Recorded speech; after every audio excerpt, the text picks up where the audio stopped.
A structure must exhibit three qualities: be solid, be useful, and be beautiful.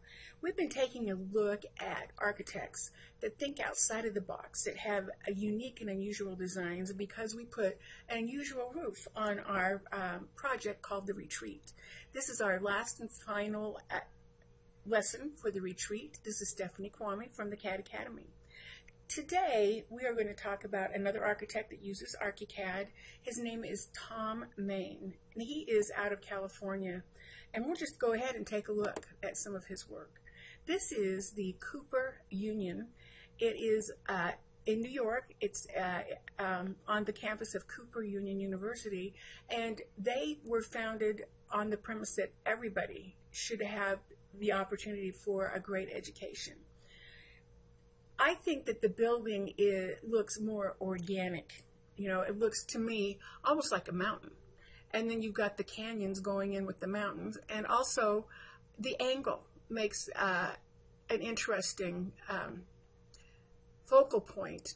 And so you basically forget that it's a box. I think it's a beautiful building. The interior has especially lovely staircases, beautiful staircases that go down.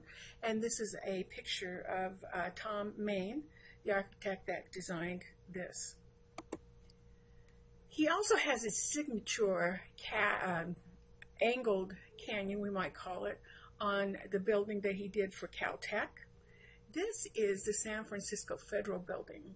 And all of his buildings that I looked at, that his current buildings are LEED certified, and this one may be LEED Platinum certified, which means the interior of the building doesn't hurt the occupants, and that it saves on energy in the environment, and it has there's a lot of criteria for the LEED certification, and we're going to find out about it because we're going to make a Hawaiian LEED home next, and then we're going to do our dream home. You're going to can enter a LEED dream home contest.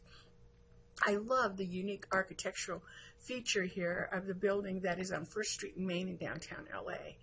Now, he's out building these wonderful, huge buildings all over the world, but yet he cares enough to do this floating house. The floating house is at dock right now, but it was designed for New Orleans, Louisiana, and it's a house that could have survived the Hurricane Katrina flooding that they received, because it would then start to float. So this is an amazing guy. He does, you know, he cares obviously for people, or he wouldn't help with the floating house. He also is an instructor, a fellow instructor, yet he finds time to come up with these most creative buildings. For instance, the Cooper Union, if I was walking down the street, I'd definitely take a look at that building. So now let's go ahead and let's finish off our project.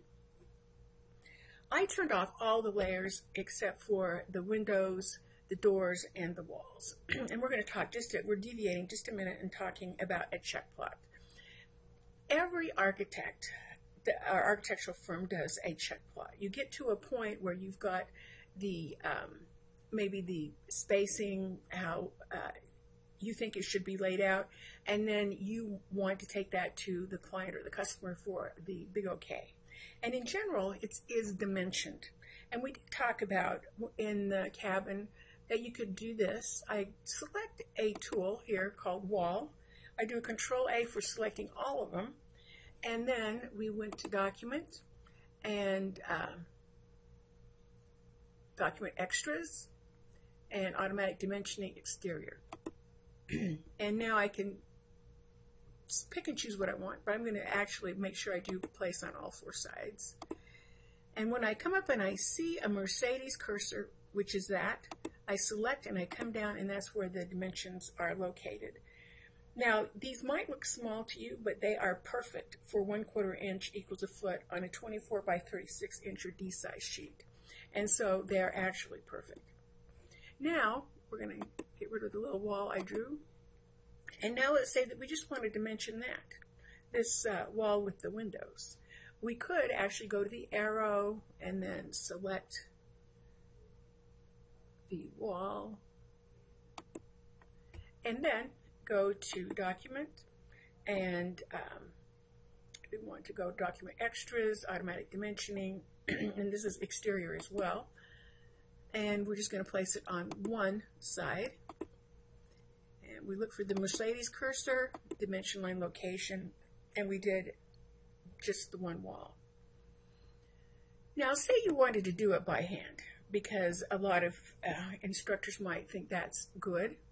And if you go to the dimension tool, this is linear. And there's one thing to know about dimensioning so that you don't run into trouble.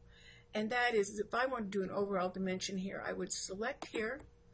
I would select here on this wall. And then when I'm done, in other words, that's the last one I want, I double click.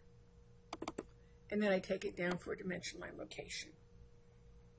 And of course, if I want to do a linear along here, I would be a busy girl. I would start here with clicking, and there's a lot of great features about dimensioning. And but the automatic, when you can, I think it's especially nice to use the automatic dimensioning, because you can actually edit and change that, change it as well, and it saves time. Okay, I'm going to double click right here, and then we take it down for dimension line location.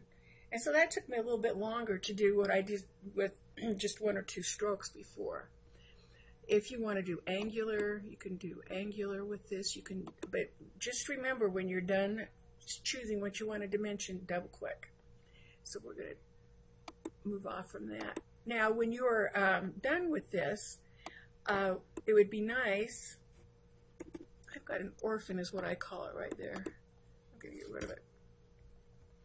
It would be nice when you're done with this is you put your name on it. You could actually put a title block, but in this case, we would just go ahead and put our name in it. So you could type in your name, but don't do that. Don't do what I'm doing right now. I'll be disappointed if it comes up with your name on it. And then you can actually print from this screen. You don't have to go over here and do the layout book and then do the publisher set. You can actually print right from here. You could merge in your own title block, or you could print with your name on it. This will help the instructor find out what plotter or printer you could use for a check plot. It could be anywhere from an 8.5 by 11 A-size sheet to whatever size that she would like. And you will need to do a little setup. So obviously I don't want to print, if I print that to scale, it would take quite a few sheets of A-size paper, and this is an A-size printer I'm using. So remember to fit to page. You might have to change it to landscape by going to page setup from portrait. If it was on portrait, then it would look like that, and that is a waste of paper, and then you can't see it as well either.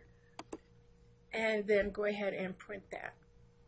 So that's one thing to do for the final information for this, is to do a check plot and hand it into your instructor of this information. And then another thing we're going to do is, let's do a Control L. We're going to talk about select all, and we're going to turn everything on. Another thing we're going to talk about is a little bit of, you know how to do a walkthrough because you did it before. We're going to talk about rendering techniques. So I'm going to go over here to the generic perspective. And I have kind of an interesting perspective there. And one of the things that I always find interesting, that architects will spend a lot of money and time on doing a BIM model, and then they want to look like they did it by hand. And I think the rationale behind that is, when you're first talking with the client about doing a building for them, you don't want to have something so finished that they feel like they can't change anything. So what they like to do is do anything with sketching makes them happy. So if we go to creative imaging and do photo render settings, we could do a sketch. And I'm going to make sure I don't have any background in there. I do. I'm going to go just to color. And then if I do a projection without, I don't have my slab on, or I'm not the slab, the mesh. So my ground is gone right now, but I know you get the idea.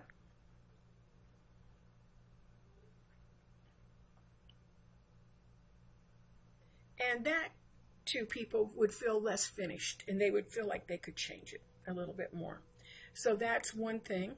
And on the creative imaging, all the action is really here for doing setup.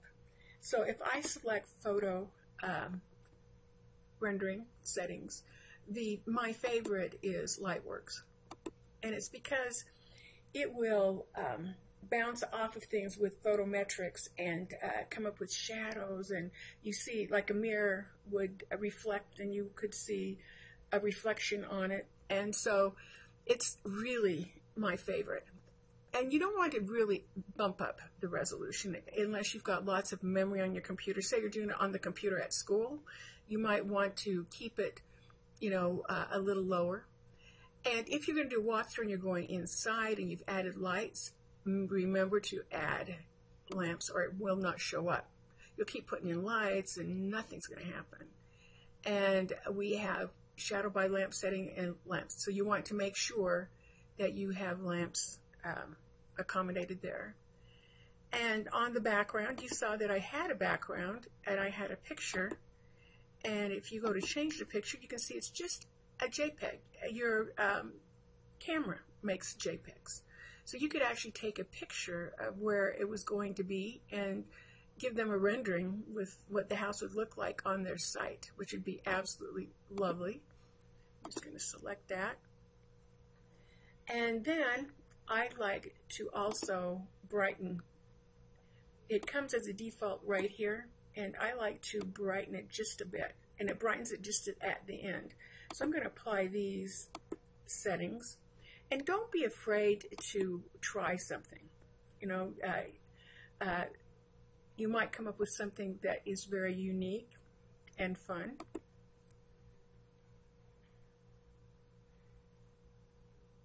I admire creativity. So it brightened it at the end, and there, it's funny, the leaves of the trees are multicolored to make it look more realistic. So you can either do just a rendering. One thing about doing renderings, though, which is just a picture of the done in nice resolution, unfortunately, and it's usually put on foam board and with artistic glue. You glue it on there and they take it in for a presentation, and that's used by all the architects that I know in our city. They all require renderings and information before you can even get a building permit. So there's more and more of this multimedia stuff that's requested all the time. Or you can do a JPEG, not JPEG, a QuickTime movie.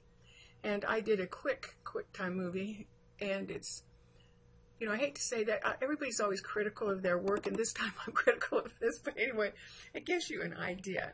And you remember from our first project that you put in the cameras, and then you can check out the cameras. And so this is a rendering. We're coming back head on right through the door. The lights, you can see I've got my lights on, I have fluorescence.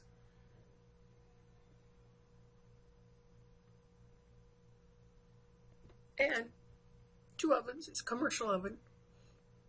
So you want to also hand in a QuickTime movie for this project as well. And I know you can do better than I did. Another thing I'd like to talk about is other ways that you can dress up even your drawings. It's, for instance, if I go to a north elevation, you can see that looks really nice. And if I do a south, it doesn't look quite as nice. And the reason being is you can actually do a right click here, go to elevation settings, and sometimes it looks like you can't do anything, but with this program I want you to know, try. So fill uncut surfaces with nothing? I don't think so. We're going to do colors, its own, and then we're also going to do sun shadows, and okay that. And then I think that we did talk about before that you can make your camera be the city that you live in. And so when you see the shadows that are cast, or you do a sun study, you can see what it's going to look like. Say you have a garden and you don't want it to be shaded all day, so you can verify if it's going to be good. So there's a lot of extra tools here in the ArchiCAD program that help you out. So again, see if you can get do a check plot for your instructor, and then hand in a QuickTime movie.